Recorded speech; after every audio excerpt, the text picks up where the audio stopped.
Hello friends, आइए आज मैं आपको इस वीडियो में कंप्यूटर से रिलेटेड जितने भी बेसिक जानकारी है वो मैं आपको एक एक कर दूंगा और कंप्यूटर सिस्टम के जितने भी भाग हैं उनको बताऊंगा और उनके कार्य भी बताऊंगा और इसके उपयोग कहाँ कहाँ होते हैं ये भी बताऊंगा। और मैं आपको एक वीडियो भी दिखाऊंगा जिसमें कंप्यूटर सिस्टम कैसे काम करता है वो आप उसको भी दिखाऊंगा, जिससे आप अच्छी तरह समझ जाएंगे कि एक कंप्यूटर में आखिर होता क्या है। तो जैसा जानते हैं दोस्तों, तो आगे बढ़ने से पहले चैनल को जरूर सब्सक्राइब कर लेंगे, लाइक और शेयर कर देंगे और बेल आइकन को भी प्रेस कर लेंगे ताकि इसके बाद की वीडियो आपको जल्द से जल्द मिल जाए। तो चलिए बढ़ते हैं हम। तो जैसा कि दोस्तों हम लोग जानते हैं कि इस दुनिया में अब लगभग हर इलेक्ट्रॉनिक डिवाइस में किसी न किसी रूप में कंप्यूटर्स जरूर यूज़ होते हैं। वो छोटा कंप्यूटर हो या सुपर कंप्यूटर के जैसा बड़ा कंप्यूटर हो। तो कंप्यूटर आज रिस्ट वॉच से लेकर एक छोटे से पिन होल कैमरा से लेकर आप रॉकेट सिस्टम तक, बड़े बड़े रॉकेट सिस्टम तक में कंप्यूटर का यूज़ होता है। और जितने भी हमारे घरेलू सामान हैं जैसे टीवी है, रिमोट है, तो इन सब में भी कंप्यूटर छोटे किसी न किसी रूप में रहते ही हैं। और अगर बड़ी वस्तुओं की बात करें तो car, truck, aeroplane, ship, fighter planes, tank, missile system, rocket system, आपके जितने भी स्पेस क्राफ्ट्स हैं, इन सब में कहीं न कहीं कंप्यूटर यूज़ जरूरी होता है। और मौसम विज्ञान तो बिना कंप्यूटर के हो ही नहीं सकता। तो इनमें सब में कंप्यूटर यूज़ होता है। किसी में सुपर कंप्यूटर यूज होता है, जैसे कि मौसम विज्ञान हो और नए नए हथियारों की टेस्टिंग या उनकी संरचना या उनके निर्माण में, मैन्युफैक्चरिंग में कंप्यूटर यूज़ होता है। इंजीनियरिंग डिपार्टमेंट है, मेडिकल है, सब में कंप्यूटर यूज़ होता ही है। तो हमारे मन में ये सवाल उठता है कि आखिर कंप्यूटर चीज़ है क्या। तो चलिए जानते हैं सबसे पहले कंप्यूटर क्या है। तो कंप्यूटर दोस्तों एक इलेक्ट्रॉनिक मशीन है जो कंप्यूट अर्थात गणना करने का काम करता है। तो कंप्यूटर जब आविष्कृत हुआ था जब कंप्यूटर, तो सबसे पहले इसे कैलकुलेशन या कंप्यूटेशन करने के लिए ही बनाया गया था, इसलिए इसका नाम कंप्यूटर पड़ा, क्योंकि ये कंप्यूट करता है या कंप्यूटेशंस करता है इसीलिए। तो कंप्यूटर एक बेसिक तौर पर एक इलेक्ट्रॉनिक मशीन है जो अपने अंदर डिजिटल रूप में, डिजिटल रूप में यानी 0 और 1 के रूप में जितने भी प्रकार के काम हम देते हैं उसे कमांड के रूप में, वो उसे डिजिटली करता है 0 और 1 के रूप में। तो एक कंप्यूटर सिस्टम के भाग कितने होते हैं, तो आप बगल के यहाँ आप जो ये फिगर है इसमें आप देख सकते हैं कि कंप्यूटर के मुख्य भाग हैं। एक इनपुट यूनिट जो कि कीबोर्ड और माउस मिलकर बनाते हैं, एक सीपीयू जो कि सेंट्रल प्रोसेसिंग यूनिट होता है जो दिए गए इनपुट को प्रोसेस करता है, और एक आउटपुट यूनिट यानी मॉनिटर, यहाँ पे जो मॉनिटर है वो एक आउटपुट यूनिट के जैसा काम कर रहा है। तो ये 3 यूनिट मिलकर एक कंप्यूटर सिस्टम को बनाते हैं, इनपुट यूनिट, सीपीयू और आउटपुट यूनिट।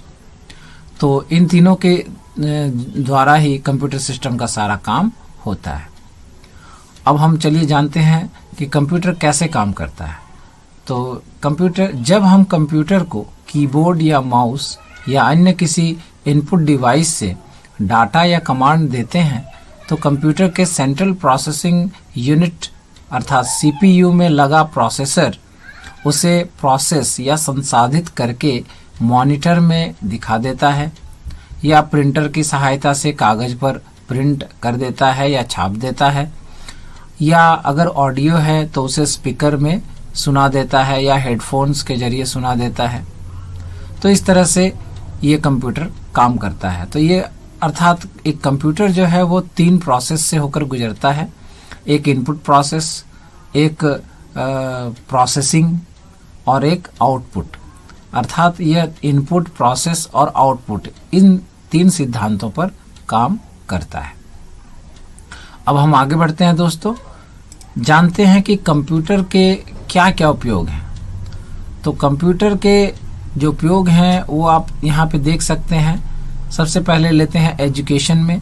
तो आजकल जो BCA, MCA या इस तरह के जितने भी कोर्स हैं, या BTech इन कंप्यूटर साइंस, MTech या कंप्यूटर साइंस, ये जितने भी पढ़ाई लिखाई के जितने भी हैं, इंजीनियरिंग डिग्री हैं कंप्यूटर्स में, वो उस फील्ड में कंप्यूटर का तो सबसे ज़्यादा उपयोग आजकल हो रहा है। उसके बाद है गवर्नमेंट ऑफिसेज में। तो गवर्नमेंट ऑफिसेज में आप देखेंगे कि जितने भी सरकारी ऑफिस हैं उनमें सब में आजकल कंप्यूटराइज्ड हो गया है। जैसे आप यूनिवर्सिटीज़ लें, कॉलेज लें, यहाँ तक कि स्कूलों में भी कंप्यूटर लग गया है।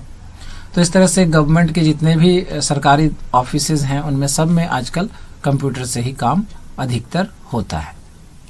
अगला है बैंकिंग क्षेत्र में।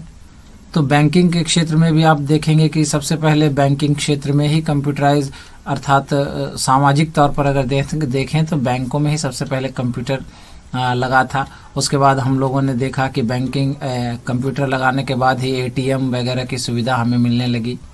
तो इस तरह से बैंकों में जो जितने भी प्रकार की लेन देन है वो आजकल ऑनलाइन भी हम लोग कर रहे हैं। तो इनमें सब में कंप्यूटर नितांत आवश्यक है और कंप्यूटर के बिना तो ये हो ही नहीं सकता। अगला क्षेत्र है स्पोर्ट्स, यानी खेल के क्षेत्र में भी आजकल हम देख रहे हैं कि जितने भी सीधे प्रसारण हैं, अर्थात जो लाइव टेलीकास्ट्स हैं, उनको किसी न किसी रूप में उनमें भी कंप्यूटर्स जुड़े होते हैं। और यहाँ तक कि जैसे आजकल क्रिकेट के खेल में जो हम लोग DRS वगैरह देखते हैं, और जो थर्ड अंपायर होता है ये, या फिर कभी कभी स्क्रीन में हम लोग जो देखते हैं कि फील्डिंग की सजावट, या जो बॉलिंग करता है बॉलर, उसके बॉल की जो लाइनिंग है वो किधर डाल रहा है, कैसे बॉल, LBW की जो डिसीजन है, इनमें सब में कंप्यूटर बहुत ज़्यादा यूज हो रहा है। और अन्य खेलों में भी आप फुटबॉल ले लें, या यहाँ तक कि आजकल तो फुटबॉल ऐसा भी आया है जिसमें कि कैमरा फिट है। तो इस तरह से बहुत जगह में, और गोल कीपिंग वगैरह में, तो लगभग हर खेल में कंप्यूटर का यूज़ आजकल हो रहा है बहुत धड़ल्ले से। अगला क्षेत्र है डिफेंस और एनवायरनमेंट। तो रक्षा और मौसम या पर्यावरण क्षेत्र में तो बिना कंप्यूटर के हम लगता है कि पृथ्वी भी नहीं बच पाएगी, क्योंकि डिफेंस में जितने भी तरह के हथियार हैं या जितने भी तरह के सुरक्षा इंतज़ाम हैं या सुरक्षा के यंत्र हैं, उन सभी में बिना कंप्यूटर के उनका आविष्कार करना या उनको बनाना, उनका मैन्युफैक्चरिंग जो है वो बिल्कुल हो ही नहीं सकता, क्योंकि मनुष्य के बस की बात नहीं है कि वो इतने सोफिस्टिकेटेड हथियार जो हैं वो बना लें बिना कंप्यूटर के। और इन्वायरमेंट के क्षेत्र में आज हम जो देखते हैं, मौसम के संबंध में जितने भी तरह की जो जानकारियां हमें मिलती हैं वो बिना सुपर कंप्यूटर के संभव नहीं है। तो वहाँ भी कंप्यूटर का बहुत ज़्यादा उपयोग है, अत्यधिक उपयोग है। अगला क्षेत्र है हॉस्पिटल्स, अर्थात मेडिकल क्षेत्र में। हॉस्पिटल्स में भी जितने भी तरह के ऑपरेशंस हैं या जितने भी तरह के टेस्ट हैं, ब्लड टेस्ट से लेकर के बोन टेस्ट, स्किन टेस्ट, जितने भी तरह के टेस्ट हैं, सारे में कंप्यूटर्स जो हैं वो नितांत आवश्यक हैं। हार्ट डिजीज़ हो या किडनी से संबंधित डिजीज़ हो, इन सब में आजकल कंप्यूटर जो है वो बहुत ही मतलब आपको सोफिस्टिकेशन दे रहा है और इलाज करने में भी काफ़ी सुविधाएं प्रदान कर रहा है। डॉक्टर्स को भी काफ़ी आसानी हो रही है और मरीजों को भी काफ़ी लाभ पहुंच रहा है। तो हॉस्पिटल्स में भी आपका कंप्यूटर जो है पूरी दुनिया में यूज़ हो रहा है धड़ल्ले से। अगला है क्षेत्र होम, अर्थात घरों में। तो हम देखते हैं कि आजकल एक घरों में कंप्यूटर जो है वो एक ज़रूरी वस्तु बन गई है। जैसे टेबल कुर्सी होता है आपके, उसी प्रकार से बाइक होती है, उसी प्रकार से आजकल कंप्यूटर्स भी जो हैं वो एक घर की अपनी वस्तु बन गई है, घरेलू वस्तु बन गई है। और लैपटॉप हो या डेस्कटॉप हो, वो लगभग सभी के पास आजकल प्रायः एवरेज जो मध्यम वर्गीय परिवार हैं उनमें जरूर अवश्य ही कंप्यूटर उनके घर में एक न एक होता ही है। अगला फील्ड है मेडिकल फील्ड। मेडिकल फील्ड में भी जितने भी प्रकार की दवाइयों का आविष्कार हो रहा है या जितने भी प्रकार के नए नए तरह से जो आपके ऑपरेशंस वगैरह हो रहे हैं या इलाज में जो नई नई खोजें हो रही हैं, उनमें आपको कंप्यूटर जो है वो बहुत ही उसका महत्वपूर्ण योगदान है। आजकल जो कोरोना से लेकर जितने भी हायतौबा मची हुई है, उसमें भी जो वैक्सीन्स वगैरह की जो खोज हुई, उसमें भी कंप्यूटर्स ने अपना बेहतरीन योगदान दिया है, जिसके बिना शायद ही वैक्सीन की खोज संभव हो पाती, तो इस तरह से इतनी जल्दी हो पाती। तो इस तरह से मेडिकल फील्ड्स में भी बिना कंप्यूटर के कुछ भी नहीं हो सकता। आगे है बिजनेस। बिजनेस क्षेत्र में आप देख लें कि जितने भी ऑनलाइन स्टोर्स हैं, जैसे अमेज़ॉन है या फ्लिपकार्ट है, इस तरह के जो जितने भी ऑनलाइन शॉपिंग जो बिजनेस ग्रुप्स हैं या कंपनीज हैं, उनमें कंप्यूटर्स के बिना उनका काम चल ही नहीं सकता है। तो इस तरह से हम देख रहे हैं छोटे से लेकर बड़े बिजनेस तक सारे बिजनेस में कंप्यूटर्स जो हैं वो आजकल अधिक से अधिक उपयोग हो रहे हैं, और उसके चलते जो सुविधाएं हैं और बिजनेस की जो प्रगति है, वो व्यापार की प्रगति, बिजनेस जो है वो बहुत ही ज़्यादा डेवलप्ड हो पाया है। तो इस तरह इस क्षेत्र में भी कंप्यूटर बहुत ही ज़रूरी है। और जो अगला जो है वो टेक्नोलॉजी के क्षेत्र में, तो खुद कंप्यूटर एक टेक्नोलॉजी की ही देन है। तो टेक्नोलॉजी के क्षेत्र में बिना कंप्यूटर के तो टेक्नोलॉजी आगे बढ़ ही नहीं सकता है। तो इस तरह से टेक्नोलॉजी के क्षेत्र में भी जो नए नए आविष्कार हो रहे हैं या नई नई जो डिवाइसेस बन रहे हैं, उनकी टेस्टिंग वो नेटवर्क से संबंधित हो या मोबाइल से संबंधित हो या कंप्यूटर से संबंधित हो, इन सब में कंप्यूटर का जो है वो एक बैकबोन की तरह काम करता है। अर्थात उनके पीछे का जो बेस है वो कंप्यूटर ही देता है। तो इस तरह से कंप्यूटर के उपयोग हम लोगों ने अच्छी तरह से जाना। अब आगे बढ़ते हैं हम लोग। अब जानते हैं कि कंप्यूटर के क्या क्या भाग हैं। तो सबसे पहले हम देखते हैं इनपुट यूनिट। हमने पहले ही बताया था कि कंप्यूटर सिस्टम मुख्यतः 3 भागों से मिलकर बना होता है, इनपुट यूनिट, सीपीयू और आउटपुट यूनिट। तो हम यहाँ देखते हैं कि इनपुट यूनिट में कौन कौन से हैं। तो घरेलू उपयोग में जो हमारा कंप्यूटर है, उसमें मुख्यतः हम 2 ही चीज़ इनपुट के रूप में देखते हैं, एक कीबोर्ड और एक माउस। तो कीबोर्ड से हमें अगर कुछ टाइप करना है तो वो कीबोर्ड से टाइप करते हैं, और अगर स्क्रीन पे कुछ क्लिक करना हो तो माउस का उपयोग करते हैं। इसके अलावा जो इनपुट यूनिट्स हैं वो आपके स्कैनर, जिसमें हम बुक या फोटो वगैरह स्कैन करते हैं, या प्लॉटर जिसमें हम कोई फिगर बनाते हैं और उसे कंप्यूटर में इनपुट देते हैं। जॉयस्टिक भी एक इनपुट यूनिट का ही काम करता है, जिसके थ्रू हम कोई गेम वगैरह में उसे उपयोग करते हैं। और लाइट पेन जो है वो स्क्रीन में राइट करने के लिए इनपुट यूनिट के तौर पर काम करता है। और सीडी डीवीडीज़ जो हैं, कॉम्पैक्ट डिस्क या डीवीडीज़ जो हैं, वो उनसे भी हम मूवीज़ या कोई फाइल या प्रोग्राम फाइल वो कॉपी करते हैं जब कंप्यूटर में, तो वो भी एक इनपुट यूनिट की तरह काम करते हैं। तो इस तरह से इतने इनपुट यूनिट आप हैं जिससे भी हम इनपुट लेते हैं। जो भी इलेक्ट्रॉनिक डिवाइस जिससे कंप्यूटर में हम इनपुट ले सकते हैं, उन्हें हम इनपुट यूनिट की श्रेणी में रखेंगे। अब आते हैं सीपीयू में की तौर पर। तो सीपीयू क्या है? तो सीपीयू कहते हैं सेंट्रल प्रोसेसिंग यूनिट को। अर्थात जो इनपुट डिवाइस से हम जो कुछ भी इनपुट लेते हैं तो वो सीपीयू में ही आता है। और सीपीयू में जो प्रोसेसर है वो उसे प्रोसेस करता है। अर्थात अगर वो कोई कैलकुलेशन है तो सीपीयू के अंदर का जो कैलकुलेशन वाला भाग है, अर्थात ALU जिसे अरिथमेटिक एंड लॉजिक यूनिट बोलते हैं, वो सीपीयू के अंदर का एक भाग होता है। तो वो कैलकुलेशंस वगैरह करता है। अगर वो ग्राफिक्स से रिलेटेड होता है तो सीपीयू के अंदर मदरबोर्ड में ग्राफिक्स कार्ड लगा होता है, वो ग्राफिक्स कार्ड ग्राफिक्स का काम करता है।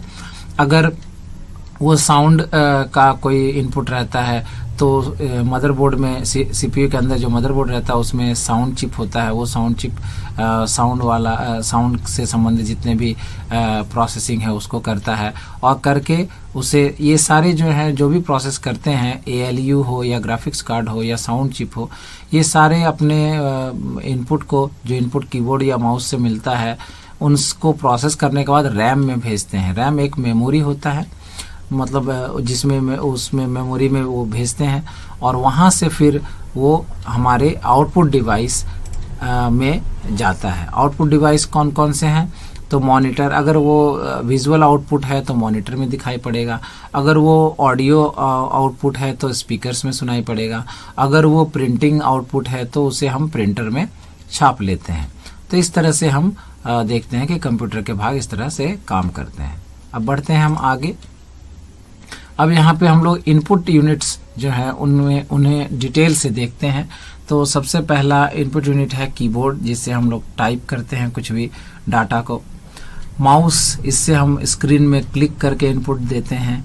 जॉयस्टिक, इससे हम गेम वगैरह में जैसे कोई कार रेसिंग है, बाइक रेसिंग है, या एरोप्लेन डॉग फाइट है, तो इसमें जो है जॉयस्टिक से हम लेफ्ट राइट आगे पीछे या करते हैं, मुड़ने के लिए उपयोग करते हैं, या एक्सेलरेट करने के लिए उपयोग करते हैं, या फायरिंग के लिए उपयोग करते हैं, या रॉकेट छोड़ने के लिए उपयोग करते हैं, बम गिराने के लिए उपयोग करते हैं, या वाहन को रोकने के लिए उपयोग करते हैं। इस तरह से बहुत तरह के उपयोग होते हैं जॉयस्टिक में गेम खेलने के लिए। केवल गेम खेलने में ही नहीं, जैसे बहुत सारे वाहन हैं उन्हें कंप्यूटर से भी अगर संचालित किया जाता है, जैसे कि मार्स रोवर जो है उन यहाँ पे जॉयस्टिक के बाद हम लाइट पेन पे आते हैं। लाइट पेन वो स्क्रीन में राइट करने के लिए काम आता है। अगर हम स्क्रीन में किसी इलेक्ट्रॉनिक डिवाइस के स्क्रीन में या किसी ऐप में अगर हम लाइव लिखना चाहते हैं कुछ, तो या कमेंट देना चाहते हैं, जैसे टिक मारना हो, क्रॉस करना हो, इस तरह से काम के लिए, या ऐप को जैसे एंड्रॉयड डिवाइसेस है, मोबाइल है, उसमें टैब है, उसमें कोई ऐप को चलाना है, तो उसके लिए भी लाइट पेन का यूज़ हम करते हैं। और उसके बाद है आपका लाइट पे MICR जो है, ये आपका मैग्नेटिक इंक कैरेक्टर रीडर इसे बोलते हैं। ये भी इनपुट यूनिट ही कहलाता है, क्योंकि ये अधिकतर बैंकों में ये उपयोग होता है, जिसमें मैग्नेटिक इंक से राइट किए हुए जो नंबर्स हैं जो कि चेक वगैरह में रहते हैं, उनको रीड करने के लिए MICR का उपयोग होता है। अगला है बारकोड रीडर। इससे हम बहुत सारे डिवाइसेस में या बहुत सारे कंज्यूमर प्रोडक्ट्स में, आजकल लगभग सभी कंज्यूमर प्रोडक्ट्स में बारकोड रहता है, उस बारकोड को रीड करने के लिए बारकोड रीडर का उपयोग होता है। इससे इंफ्रारेड रे निकलता है और वो बारकोड को रीड करके उसे डिजिटल रूप में दिखाता है, न्यूमेरिक फॉर्म में, यानी नंबर के रूप में दिखाता है आपको। उसके बाद आता है स्कैनर। स्कैनर से हम कोई फ़ोटो हो या कोई डॉक्यूमेंट हो उसे स्कैन करते हैं और कंप्यूटर में इनपुट के तौर पर भेजते हैं। आगे है फ्लॉपी डिस्क। इसमें ये भी इनपुट के रूप में काम आ सकता है, पहले आता था, अभी फ्लॉपी डिस्क लगभग ख़त्म ही हो गया है। तो पहले फ्लॉपी डिस्क में एक प्रोग्राम स्टोर रहता था और इससे हम कंप्यूटर में इनपुट ले पाते थे, यानी उस प्रोग्राम को ट्रांसफ़र करते थे, तो वो एक इनपुट की तरह काम करता था। उसके बाद है मैग्नेटिक कार्ड रीडर। ये भी एक इनपुट डिवाइस है, जिसमें हम अपने जो बैंकों से जो हमें क्रेडिट कार्ड या डेबिट कार्ड वगैरह मिलते हैं उनको हम लोग रीड कर सकते हैं और ट्रांजैक्शन यानी पैसे का लेन देन कर सकते हैं। अगला है CD DVD। तो ये जिसे कॉम्पैक्ट डिस्क और DVD को कहते हैं, डिजिटल वर्सटाइल डिस्क या डबल वीडियो डिस्क कहते हैं। तो इस तरह से ये जो है ये भी एक इनपुट की तरह यूनिट की तरह काम कर सकते हैं, क्योंकि बहुत सारे CDs में प्रोग्राम्स राइट किए हुए रहते हैं, तो उनको हम लोग जो है CD से ही कॉपी करते हैं कंप्यूटर में। तो इस तरह से ये एक इनपुट है, अर्थात हम लोग CD से इनपुट लेते हैं, तो इसलिए ये इनपुट डिवाइस की तरह ये भी काम करते हैं। ये दोनों ही तरह काम करते हैं, इनपुट डिवाइस भी होते हैं और जब हम कोई प्रोग्राम को सीडी या डीवीडी में राइट करते हैं तो उस समय वो आउटपुट डिवाइस बन जाते हैं, क्योंकि हम अपने प्रोग्राम को उस सीडी या डीवीडी पर आउटपुट करवाते हैं, इसीलिए वो उस समय आउटपुट डिवाइस की तरह भी काम करते हैं। अगला है पेन ड्राइव। पेन ड्राइव भी एक मेमोरी स्टिक होता है, यानी मेमोरी होता है जिसमें हम लोग परमानेंटली कुछ स्टोर कर सकते हैं, और ये इसे फ्लैश ड्राइव भी कहते हैं। और इसमें ये जो है छोटे छोटे आपका बहुत सी माइन्यूट इलेक्ट्रॉनिक्स पार्ट से बने होते हैं। Minute capacitor, solid state capacitor जो होते हैं उससे ये बने होते हैं। चलिए आगे बढ़ते हैं। अब हम जानते हैं सीपीयू के जो पीछे की ओर जो होते हैं वो कौन कौन से पोर्ट्स होते हैं। पोर्ट्स मतलब उन कौन कौन से प्लग होते हैं। तो यहाँ आप देख रहे हैं सबसे ऊपरी भाग में ये जो गोल फैन है ये एसएमपीएस का फैन है। एसएमपीएस का फुल फॉर्म होता है स्विच मोड पावर सप्लाई। इसका उपयोग होता है जब हम लोग इसे इलेक्ट्रिसिटी से जोड़ते हैं। जो पावर इन का जो पोर्ट है यहाँ पर हम लोग 220 वोल्ट जो है वो अर्थात हमारे सॉकेट से जो घर में लगे होते हैं उनसे करंट जो है वो यहाँ पे हम लोग इनपुट देते हैं, यानी पावर केबल यहीं पे लगा होता है। तो ये पावर केबल जो हमारे सॉकेट से आता है घर के सॉकेट से, तो उसमें वो 220 वोल्ट होता है, लेकिन 220 वोल्ट अंदर के जो मदरबोर्ड है उसमें जो इलेक्ट्रॉनिक पार्ट्स होते हैं बहुत ही छोटे होते हैं और बहुत ही सेंसिटिव होते हैं, तो वो जल जा सकते हैं। इसीलिए वोल्टेज को यहाँ पर डाउन किया जाता है, यानी कम किया जाता है। तो वोल्टेज को कम करने का काम जो है वो एसएमपीएस करता है, वो इसीलिए इसका नाम है स्विच मोड पावर सप्लाई, अर्थात पावर सप्लाई को ये स्विच कर देता है, स्विच करके कम वोल्टेज के रूप में मदरबोर्ड को उपलब्ध करवाता है। उसके बाद अगला देख रहे हैं आप PS2 पोर्ट है। PS2 मतलब पर्सनल सिस्टम 2 पोर्ट, जिसमें कि माउस के लिए ये पोर्ट है। हम लोग जो आजकल माउस यूज़ करते हैं वो USB माउस भी होते हैं, लेकिन उसके पहले के जो माउस हुआ करते थे वो PS2 माउस होते थे, वो यहाँ पे यूज़ होते हैं PS2 पोर्ट में। उसके बाद आप उसके बगल में देख रहे हैं USB 2.0 पोर्ट है। तो ये USB पोर्ट है जिसमें कि किसी भी तरह का USB डिवाइस लगाया सकता है। वो माउस हो सकता है, कीबोर्ड हो सकता है, या अन्य मेमोरी स्टिक हो सकते हैं, या मॉडेम हो सकता है, तो इस तरह के डाटा कार्ड हो सकता है। ये सारे जो USB जो कि USB 2.0 वर्जन को फॉलो करते हैं वो इसमें लगाए जा सकते हैं। DVI पोर्ट जो है वो आपका डायरेक्ट वीडियो इनपुट जो है उसके लिए होता है। तो यहाँ पे आप इससे आप हाई डेफिनेशन टीवी या वगैरह जो है वो आप इसमें जोड़ सकते हैं। उसके बगल में आप VGA पोर्ट है, ये इससे आप मॉनिटर को जोड़ते हैं। और उसके बाद HDMI पोर्ट है, इससे भी आप टीवी या LED वगैरह के जो आजकल वॉल माउंटेड टीवीज़ होते हैं उनको जोड़ सकते हैं। उसके नीचे USB के 3.0 वर्जन के जो USB पोर्ट हैं, यानी ये इनका स्पीड थोड़ा ज़्यादा होता है 2.0 से, तो वो पोर्ट हैं। फिर USB पोर्ट भी 2 और हैं। उसके बाद उसके बगल में USB 2 के बगल में यहाँ आप देख सकते हैं RJ45 पोर्ट है, जो कि LAN पोर्ट कहलाता है। इसमें अर्थात लोकल एरिया नेटवर्किंग करने के लिए, यानी एक कमरे के अंदर जब बहुत सारे कंप्यूटर्स को हम लोग नेटवर्क से जोड़ना चाहते हैं तो इसी तरह के जो RJ45 पोर्ट है इसी में जोड़ करके दूसरे कंप्यूटर्स को और LAN में लाया जाता है, अर्थात लोकल एरिया नेटवर्क बनाया जाता है। उसके नीचे आप 3 छोटी छोटी जो छेद देख रहे हैं आप, ये पतली पतली, ये एक माइक के लिए है, बीच वाला स्पीकर के लिए है, और ये वाला power in line in port है। और नीचे में एक्सपेंशन पोर्ट है, जिसमें कि आप कुछ और नए पोर्ट लगाना चाहते हैं, डिवाइस लगाना चाहते हैं तो वो लगा सकते हैं। जैसे हार्ड डिस्क वगैरह कुछ नया एक से ज़्यादा लगाना चाहते हैं तो यहाँ पे आप लगा सकते हैं।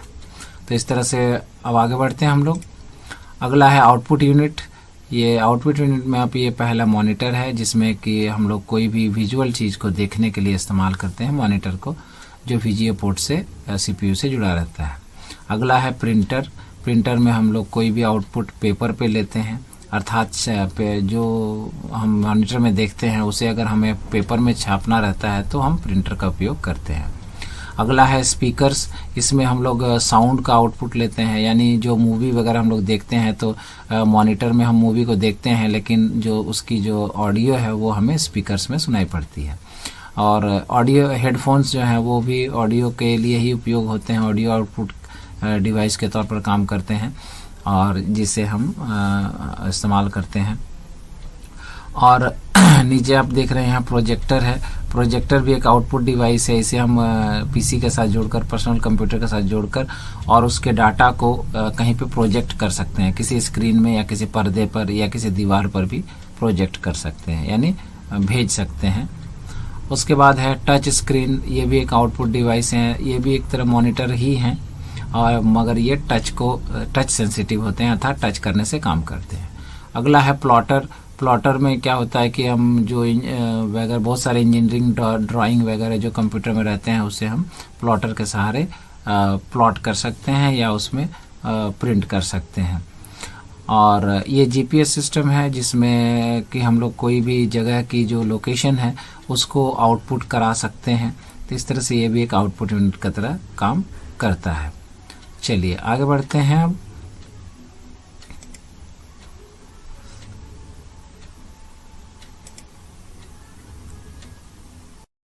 अब आपको इनपुट कैसे दिया जा सकता है और विभिन्न प्रकार के जो इनपुट्स हैं उन्हें मैं आपको लाइव डिस्प्ले करके दिखाता हूं, प्रैक्टिकल करके दिखाता हूं। तो ये आप देख रहे हैं, ये स्क्रीन पे जो मूव कर रहा है ये माउस पॉइंटर है।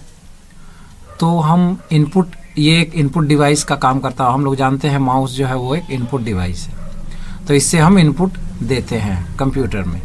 तो कैसे इनपुट देते हैं?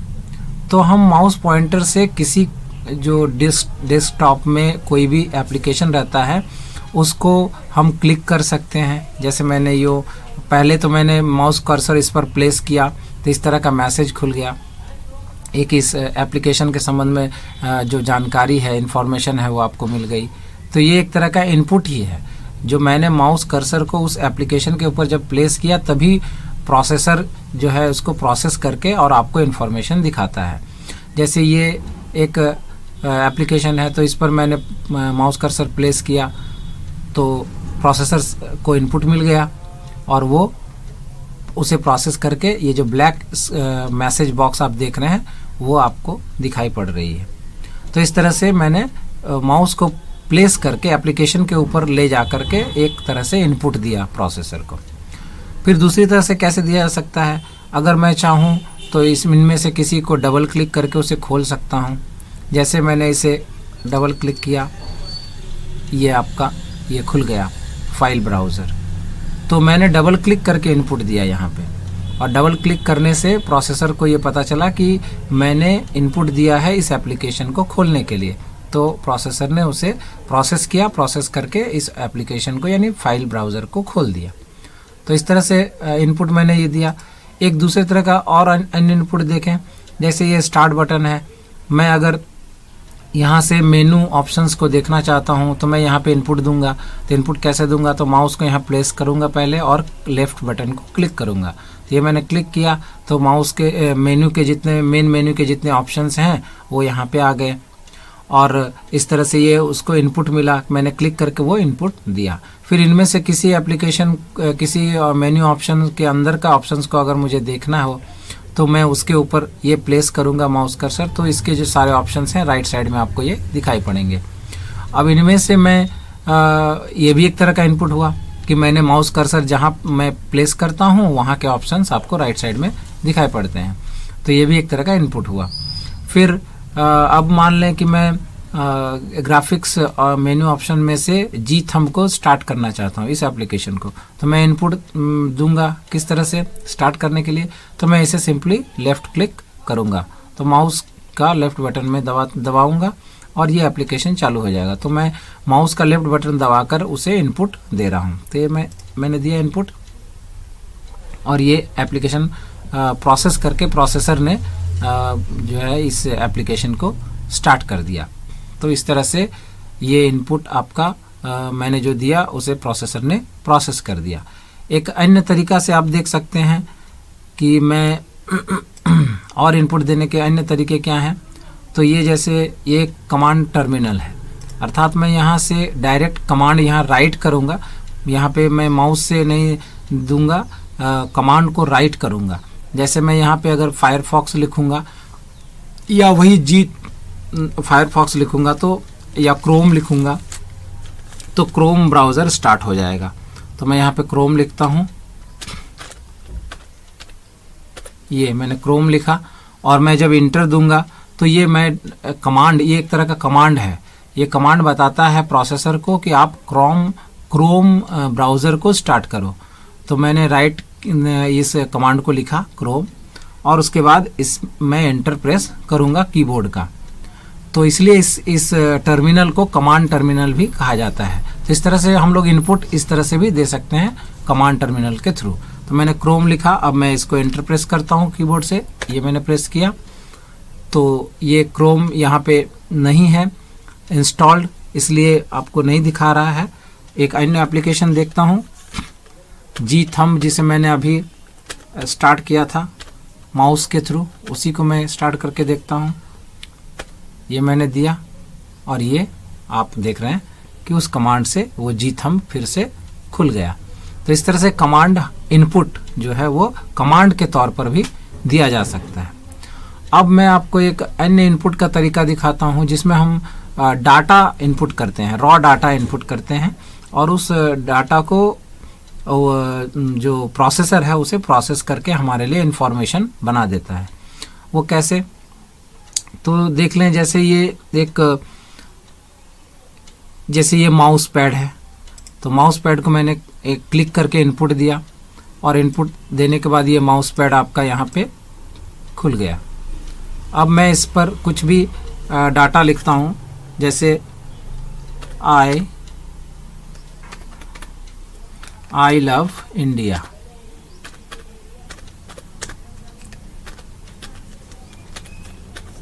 तो मैंने ये डाटा यहाँ, ये रॉ डाटा है, तो इससे डाटा के साथ, ये कमांड नहीं है, ये डाटा है, तो मैंने इस पे दिया इनपुट के तौर पर। अब मैं इसे अगर सेव करना चाहता हूँ तो मैं यहाँ पे ऑप्शंस में आऊँगा और सेव चूज़ करूँगा, तो ये डाटा किसी फाइल में, मान लें कि टेस्ट फाइल में, ये सेव हो जाएगी। तो मैंने ये सेव कर दिया।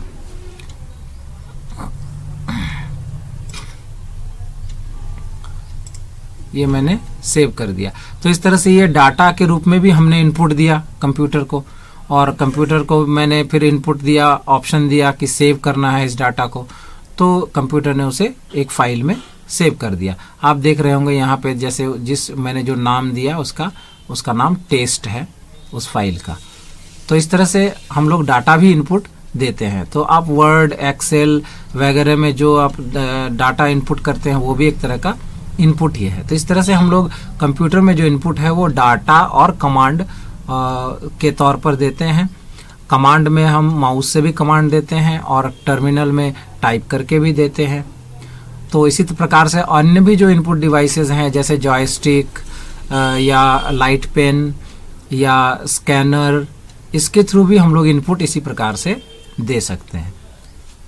अब हम आगे बात करेंगे आउटपुट डिवाइसेस में कैसे आउटपुट मिलता है।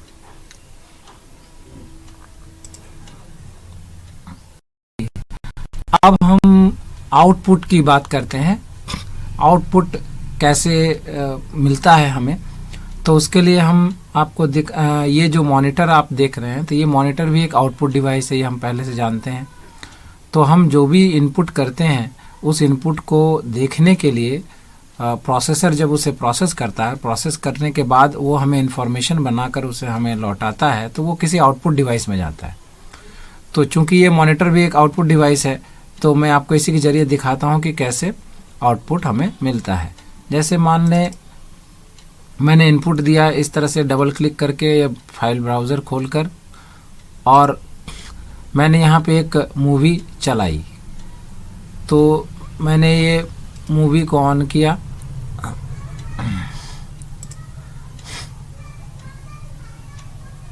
तो ये आप देख रहे हैं कि मूवी चल रही है। अब आप देखेंगे कि मूवी का जो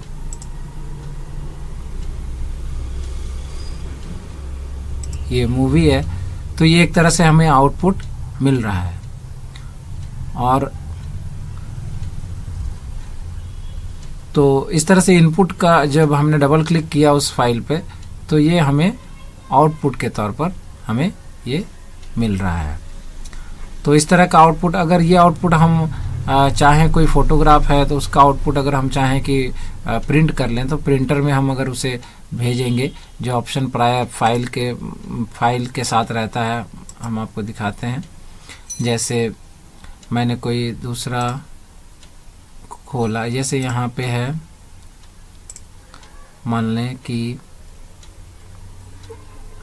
ये जैसे आपका ये माउस पैड है, तो माउस पैड पे मैंने कुछ, यहाँ पे आप देखेंगे कि ऑप्शन है, आप कुछ भी यहाँ पे लिखेंगे तो नीचे आपका ये जो ऑप्शन है प्रिंट का ऑप्शन, ये आपको प्रिंटर पे आप जो भी यहाँ पे लिखेंगे वो प्रिंटर पे आउटपुट मिलेगा उसका। तो इस तरह से ये हम लोग अभी स्क्रीन पे आउटपुट देख रहे हैं। अगर हम चाहे किसी चीज़ का प्रिंट, किसी फोटोग्राफ, किसी डॉक्यूमेंट का प्रिंट आउट लेना चाहें पेपर पर, तो उसे हम प्रिंट ऑप्शन देकर वो आउटपुट हमें प्रिंटर पर मिल सकता है। हम अगर साउंड चाहते हैं कि हमें साउंड का आउटपुट मिले, तो हम अगर कोई साउंड का फाइल अगर हम खोलते हैं तो हमें वो आउटपुट साउंड का मिलता है हमें स्पीकर के थ्रू। जैसे मैंने ये एक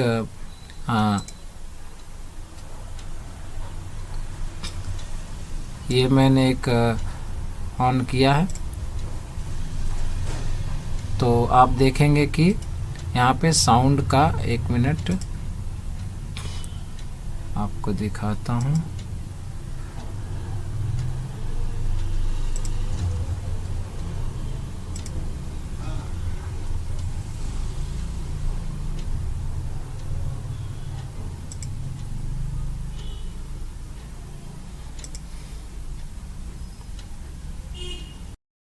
कंप्यूटर में कीबोर्ड, मॉनिटर के एक्शंस के अलावा भी बहुत कुछ होता है। माउस के क्लिक एवं वीडियो प्ले के बीच सीपीयू बॉक्स के अंदर बहुत कुछ होता है। आइए इसके बारे में विस्तार से जानते हैं। चलिए, इसके लिए हम अपने आप को बिल्कुल छोटा बना लेते हैं और चलते हैं सीपीयू के अंदर। माउस में 2 बटन होते हैं और मोशन को और दूरी को मापने के सेंसर लगे होते हैं। ये 2 तरह के होते हैं, ऑप्टिकल माउस और ट्रैक बॉल माउस। जब हम माउस का बटन क्लिक करते हैं तो यह प्रोसेसर को अपनी स्क्रीन पोजीशन XY कोऑर्डिनेट के रूप में भेजता है, जिसे बायोस एक इंटरप्ट के तौर पर लेता है।